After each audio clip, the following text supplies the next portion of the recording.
History books lied to you. Africa wasn't behind, it was ahead.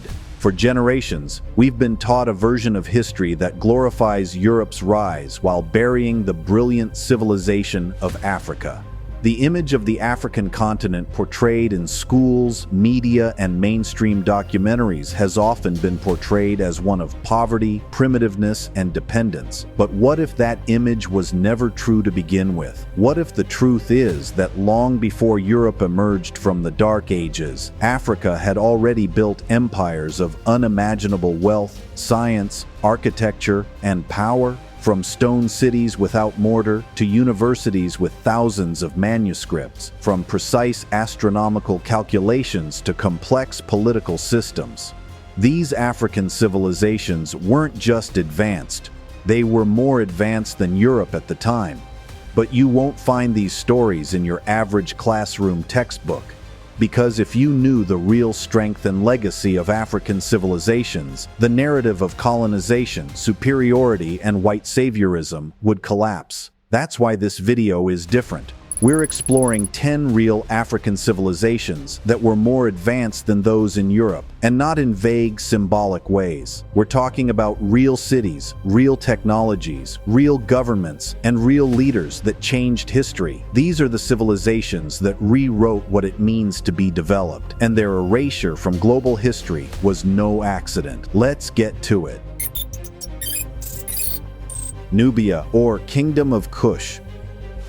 Before the pyramids of Giza stood tall, before the Roman Empire ever dreamed of dominance, there was Nubia, the land of gold, power, and forgotten queens. Tucked along the southern Nile in what is now modern-day Sudan, Nubia, which was later known as the Kingdom of Kush, was not a shadow of ancient Egypt. It was a civilization in its own right. In fact, at its peak, Kush didn't just rival Egypt, it conquered it. Yes, you heard that correctly. The Kushites ruled over Egypt as pharaohs during the 25th dynasty, often referred to as the Black Pharaohs of Egypt. Yet, this part of history is routinely glossed over or completely erased in classrooms and museums. But there's more. While the world reveres Egypt for its pyramids, Nubia built more pyramids than Egypt ever did, over 200 of them, scattered across the sands of Meroe. These weren't just tombs, they were symbols of mathematical genius and spiritual depth. Many of these structures, which were built with precision, elegance, and style, still stand today, whispering the legacy of a people we were taught to forget. But the greatness of Kush wasn't just in stone. It flowed through the Meroitic script, one of the world's oldest written languages. It remains one of the few African scripts invented independently, developed around 300 BCE, not borrowed from outside cultures. Imagine that. While the majority of Europe was still tribal, the Kushites had their alphabet, governance, and recorded history. They were also masters of metal, especially iron. Long before it widely spread across Europe, Kushite blacksmiths were producing high-quality tools and weapons that powered their military, farming, and trade empires. They exported goods across Africa, into the Mediterranean, and as far as India, making Kush a major commercial powerhouse.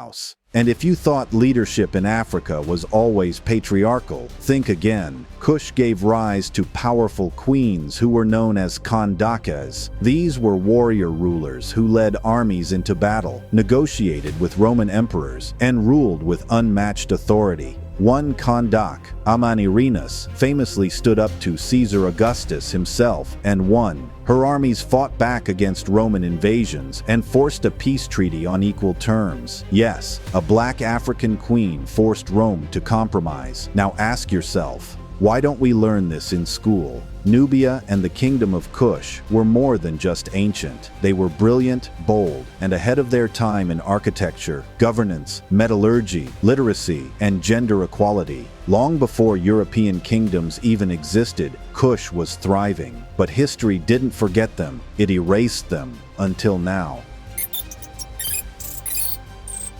Ancient Egypt.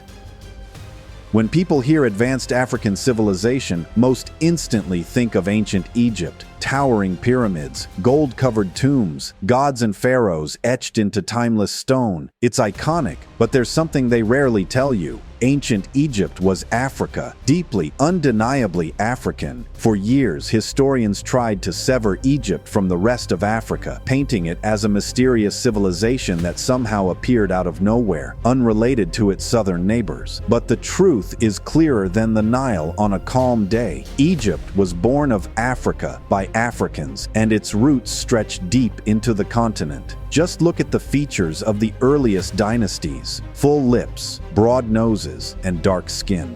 Examine the cultural ties with Nubia and Kush, the spiritual systems, and the language origins. Even ancient Greek scholars like Herodotus described the Egyptians as dark-skinned with woolly hair.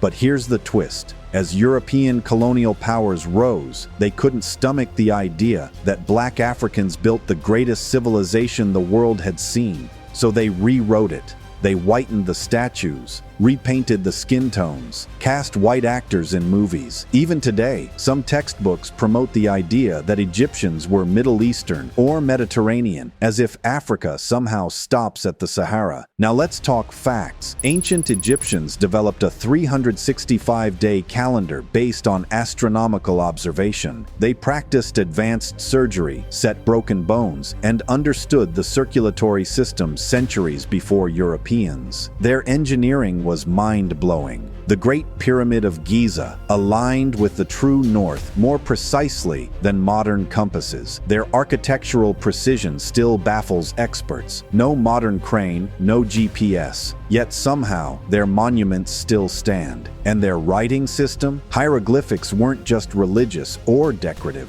It was used for science, mathematics, economics, and even legal documents. So yes, Egypt belongs in this list. Not because it's lesser known, but because it's been deliberately misrepresented. It is Africa's crown jewel, and one of the clearest reminders that black excellence is not a modern invention. It's ancient, timeless, eternal. Let no one erase that truth again.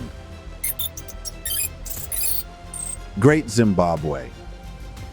In what is now modern-day Zimbabwe, tucked deep in the southeastern hills of Africa, lies a breathtaking mystery that is carved in stone. Towering walls, maze-like enclosures, giant conical towers, and not a single drop of mortar holding them together. Welcome to Great Zimbabwe, a city so advanced in its engineering that when European colonizers first laid eyes on it, they refused to believe Africans built it. But history doesn't lie. Only those who fear its truth do.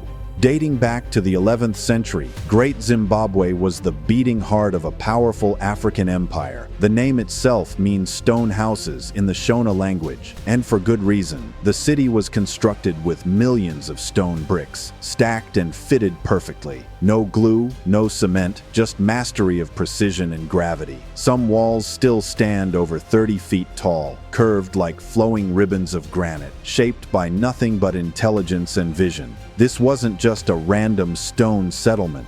Great Zimbabwe was a political and economic powerhouse. At its peak, it governed over 18,000 residents, making it one of the largest pre-colonial cities in sub-Saharan Africa. It was the capital of the Kingdom of Zimbabwe, which was ruled by a line of sophisticated monarchs who maintained power through trade, alliances, and military strategy. And speaking of trade, this city was booming. Excavations have unearthed gold coins, Arabian glass beads, Persian pottery, and even Chinese porcelain. These were proof that Great Zimbabwe was deeply connected to global trade routes, stretching from the African interior to the coastlines of Asia and the Middle East. While Europe was crawling out of its feudal slumber, Great Zimbabwe was dealing in international commerce, resource management, and infrastructure worthy of today's urban planning. And yet, when Europeans arrived in the 19th century, they were stunned, not because of its grandeur, but because of who built it. The idea that black Africans could construct such a city didn't fit the colonial narrative. So what did they do? They rewrote history. Some early scholars falsely credited Arabs, Phoenicians, and even aliens, anyone but the local African Shona people. It wasn't until later, through overwhelming archaeological evidence, that the truth stood unshaken. Great Zimbabwe was a testament to indigenous African brilliance and nothing less. But perhaps what's most astonishing is that Great Zimbabwe was never built to conquer, but to organize, to bring people together under shared purpose, trade, and culture. Unlike many European medieval cities, which were surrounded by castles and moats to keep invaders out, Great Zimbabwe stood tall as a symbol of unity, not fear. So the next time someone says Africa had no cities, no architecture, no complex societies, remember Great Zimbabwe. It's not just a ruin, it's a rebuke to everything they told you about African inferiority, and it's only the beginning.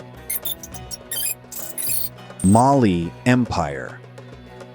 Imagine a place so rich, so educated, and so globally connected that it made the kings of Europe look poor and unlettered in comparison. Welcome to the Mali Empire. The Mali Empire wasn't just powerful, stretching across what we now call West Africa. It was one of the wealthiest and most intellectually vibrant empires the world had ever seen. And at its center stood the legendary city of Timbuktu, a name that, to many, sounds like a myth, but was very real and very brilliant. While Europe was still crawling out of the Dark Ages, Timbuktu was already home to great libraries, vast archives, and universities that attracted scholars from across Africa, the Middle East, and even parts of Europe. At its peak, the Sankore University held over 700,000 manuscripts that cover everything from astronomy and medicine to law, philosophy, and mathematics. These were handwritten books preserved by African scholars, a literary treasure most of the world still doesn't know existed. But the Mali Empire wasn't just a land of scholars. It was also the economic engine of the medieval world.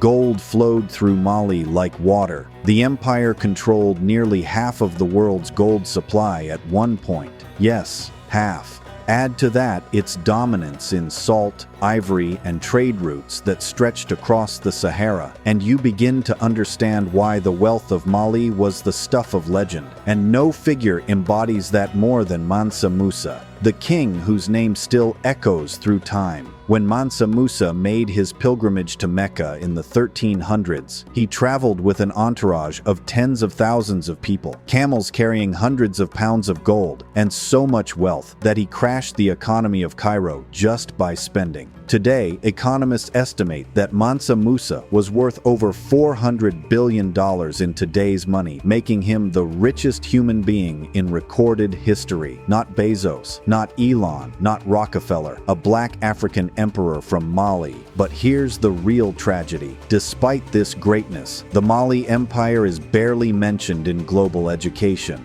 Meanwhile, European feudal lords who could barely read are treated like titans of history. Why? Because the truth disrupts the narrative. Because a literate, wealthy, and powerful black empire doesn't fit the story they want told. The Mali Empire wasn't just advanced. It redefined what a golden age could look like. And it did so centuries before Europe ever caught up. Carthage.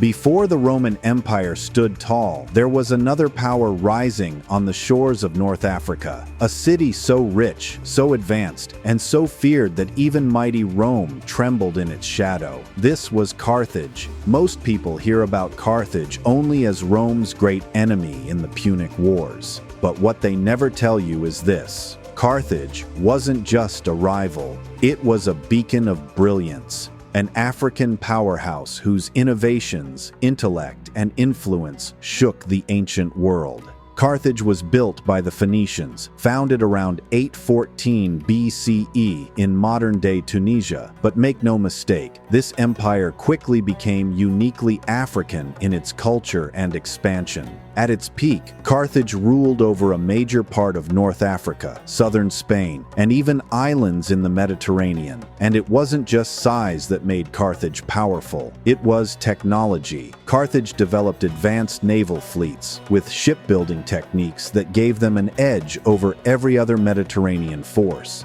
Their warships had bronze rams, multi-tiered decks, and shockingly fast maneuverability. Imagine African engineering controlling the seas, centuries before Europe's age of exploration.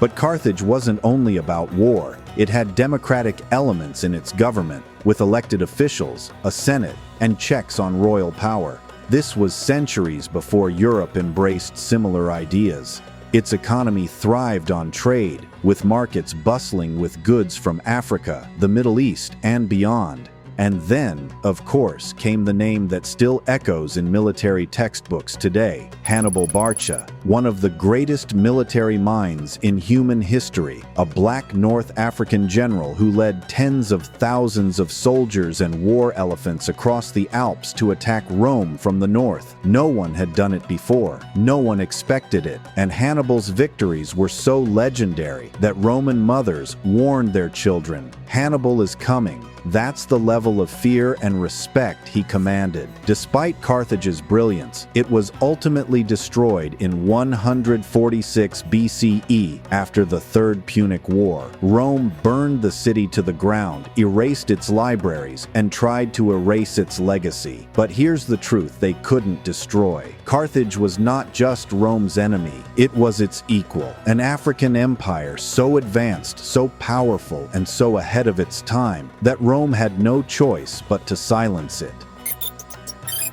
The Moors in Al-Andalus. When Europe was drowning in the Dark Ages, plagued by filth, disease, ignorance, and superstition, a radiant light of knowledge and innovation was burning brightly in the south, from Africa.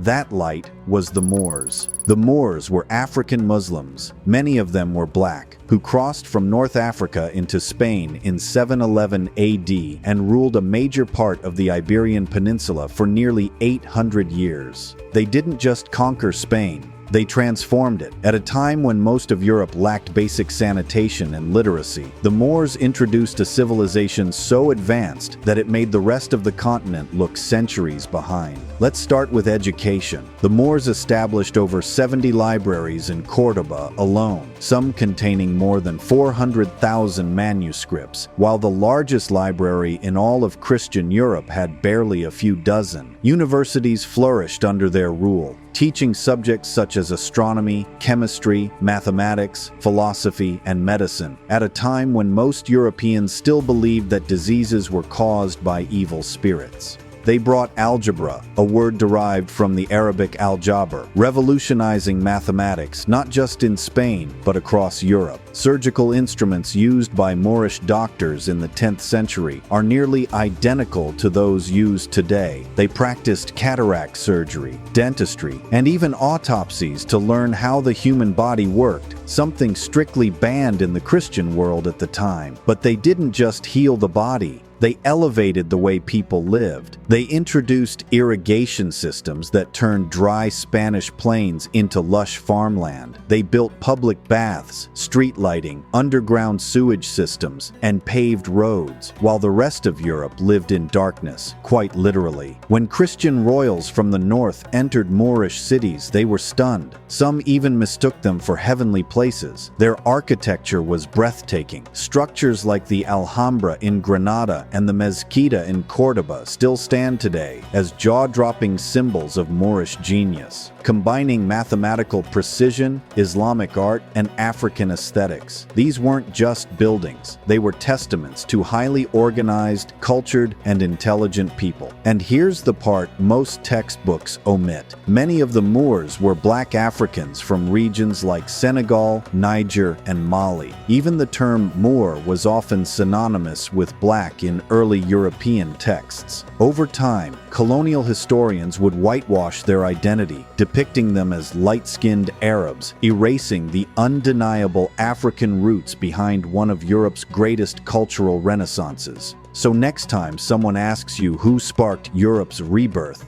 tell them the truth. It wasn't the Enlightenment, it wasn't the Renaissance, it was Africa's Moors, lighting the way out of darkness, long before the rest of the world even knew it was blind. Kingdom of Axum. Before Europe even knew what the printing press was, before England had a single cathedral, and long before Christianity reached Rome's heart, The kingdom of Axum was already rising. Axum was not just a kingdom, it was a global force nestled in what is now modern-day Ethiopia and Eritrea. By the 4th century AD, Axum had become one of the first great civilizations in the world to adopt Christianity, not because missionaries came knocking, but because the empire chose it freely. Axum became Christian a whole generation before the Roman Empire officially did. Think about that. While much of Europe was still wading through tribal warfare and pagan rituals, Axum had churches, crosses, and Christian kings. But Axum didn't just adopt a new faith. It shaped its identity with innovation. One of its proudest achievements was the creation of its written language, Ge'ez.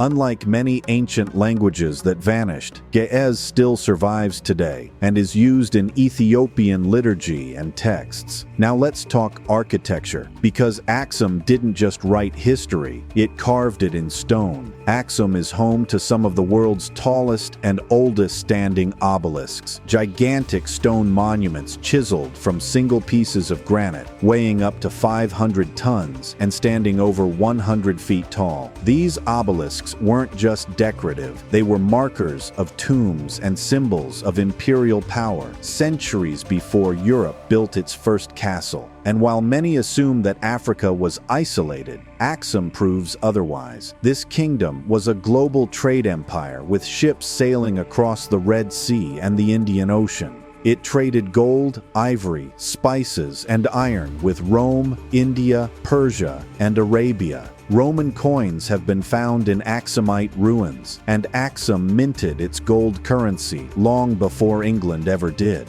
Greek historians of the time even listed Axum as one of the 4 greatest empires on Earth, alongside Rome, Persia, and China. So why don't we hear about it? Because Axum doesn't fit the narrative of a backward Africa waiting for Europe to civilize it.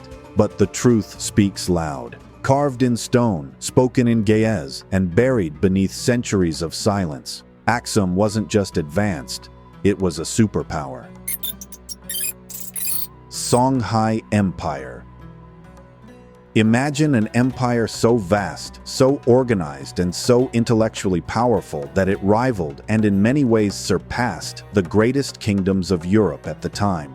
Welcome to the Songhai Empire, a towering African superpower that history class conveniently left out. Emerging in the 15th century as the successor to the Mali Empire, Songhai didn't just inherit greatness, it expanded on it. At its peak, it was one of the largest empires in African history, stretching across modern-day Mali, Niger, and Nigeria, dominating the Western Sahel with wealth, military precision, and sophisticated rule. But Songhai's strength wasn't just about size, it was about systems. Under the leadership of visionary rulers like Sunni Ali and Askia Muhammad, Songhai developed a government structure that was so refined, it rivaled and often outperformed those in Europe. They had provinces governed by appointed officials, a centralized bureaucracy, and even a system of checks and balances to prevent the abuse of power. Let's talk about law and order. Songhai had an organized judicial system, complete with professional judges who were known as qadis, who used both Islamic and customary African law to deliver justice. This wasn't chaos, this was legal sophistication that kept an empire running across thousands of miles and cultures. And then there's Timbuktu, a name that might sound mythical, but was very real. Within Timbuktu stood Sankore University, one of the most advanced centers of learning in the world at the time. Picture this. Scholars from across Africa and the Middle East traveling to study astronomy, medicine, mathematics, law, and theology in massive libraries that held over 700,000 manuscripts, many older and more advanced than anything found in Europe at the time. While European universities like Oxford and Cambridge were still young and limited in scope, Sankore was teaching complex trigonometry, surgical practices, and philosophical discourse. Let that sink in. Songhai also excelled militarily. Sunni Ali created a well-organized army, including a navy. Yes, a riverine navy on the Niger River to protect and expand its territories. Its strategic conquests allowed the empire to dominate the trans-Saharan trade routes, making Songhai incredibly wealthy from the trade of gold, salt, ivory, and slaves. But the empire's wealth wasn't flaunted in vanity. It was invested into education, infrastructure, and social welfare. Askia Muhammad even went on a legendary pilgrimage to Mecca, where he strengthened diplomatic and economic ties with the wider Islamic world, just like Mansa Musa before him. So why isn't this in your textbook? Because of the existence of a black empire with law, education, and innovation that exceeded Europe's narrative of superiority doesn't fit the script. Songhai wasn't just a great African empire, it was a global civilization whose contributions and complexity prove that Africa was not in Europe's shadow. It was standing in its light, and its time the world remembered. Kingdom of Benin. If you thought city planning and urban engineering were inventions of modern Europe, think again. Welcome to the Kingdom of Benin. Not the country of Benin today, but an ancient West African empire located in what is now southern Nigeria. For centuries, this kingdom stood as one of the most well-organized, artistically sophisticated, and politically advanced civilizations on Earth. Yes, on Earth. Let's start with what blew European minds the moment they set foot there. The city itself. The capital city of Benin, known as Edo, was a marvel. European explorers in the 15th and 16th centuries described it as wider and cleaner than any city in Europe. The streets were laid out in a grid, planned intentionally, and connected by massive earth walls and moats. There were underground drainage systems that prevented flooding, and evidence even suggests that forms of street lighting were used long before anything like it appeared in London or Paris. But beyond its infrastructure, the Kingdom of Benin's most iconic legacy may be its bronze art. We're talking about highly intricate, masterfully cast sculptures, masks, plaques, and figurines that portrayed warriors, royalty, and historical events. The techniques used, including lost wax casting, were so advanced that European art historians struggled to believe that Africans could have created them. Some even denied the possibility, claiming these must have been made by foreigners, but they weren't. These works were 100% African genius. These bronzes weren't just decorative, they were historical records, a visual language used to document power, spirituality, war, and legacy. Long before most European kingdoms developed a consistent way to preserve their history, the Benin Kingdom was embedding its history in bronze. So what happened? In 1897, the British Empire, threatened by Benin's growing strength and wanting its resources, launched a full-blown invasion. They burned the city to the ground, looted thousands of priceless artifacts, and shipped them off to Europe. Today, many of those bronzes are still locked away in the British Museum, despite growing international pressure for their return. Imagine a civilization so advanced that even its enemies chose to steal its art rather than destroy it completely. The Kingdom of Benin was not only more advanced than Europe in many ways, but it was a direct threat to the narrative that Africa had no history, and that's exactly why it was erased. Congo Kingdom. Now let's journey into Central Africa, to a kingdom that proved Africa didn't need Europe to teach it diplomacy, religion, or governance, because it had already mastered them on its terms. This is the story of the Kingdom of Congo, one of the most politically sophisticated and internationally connected African empires of the pre-colonial era. Founded as early as the 14th century, the Congo Kingdom stretched across what is now northern Angola, western Congo, and parts of Gabon.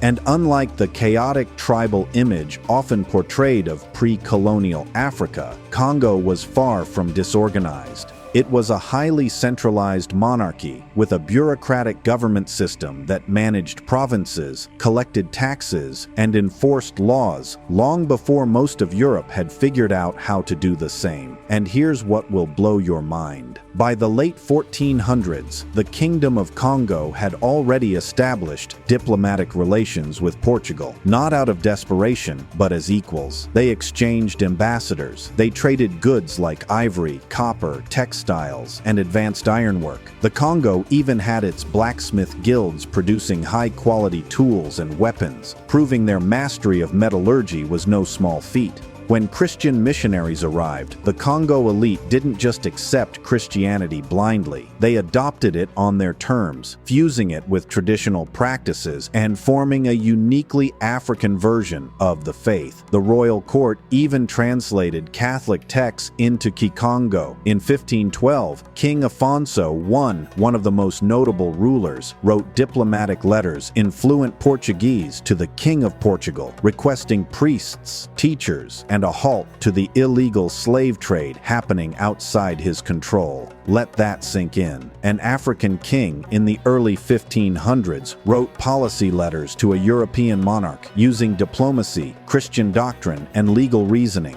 That's not primitive, that's powerful. But of course, this story isn't one of fairy tale endings. As the transatlantic slave trade intensified, Portugal betrayed its so-called ally. The Congo Kingdom's sovereignty was eroded, its population devastated, but that should never overshadow its brilliance. The Congo Kingdom wasn't a footnote in European conquest. It was a political and cultural powerhouse, with intellectual and diplomatic abilities that rivaled any European kingdom of its time. They don't want you to know this, but now you do. They told you Africa was savage, but they never told you Africa had libraries when Europe was burning witches. They never told you African engineers built cities with street lights, drainage systems, and blueprints before London had a plan. They never told you our kingdom stretched further, traded smarter, and ruled wiser, because if they did, you'd never believe the lie that Africa needed saving. The truth is, we weren't just equal to Europe. We were ahead, but they couldn't enslave people who knew they came from greatness, so they rewrote everything. They stole the artifacts, burned the scrolls, dug up our kings, and called them Egyptian, but not African. And then they taught our children to hate where they come from. That wasn't education, that was colonization through the classroom. But now you know, and once you know the truth, you don't stay quiet. You teach it, you share it, you shout it. So if this shook you, if you feel the fire in your chest, don't scroll past this. Hit like, drop a comment, share this truth with 10 people who need it. Let's make the algorithm regret ever hiding our greatness, because we write history now.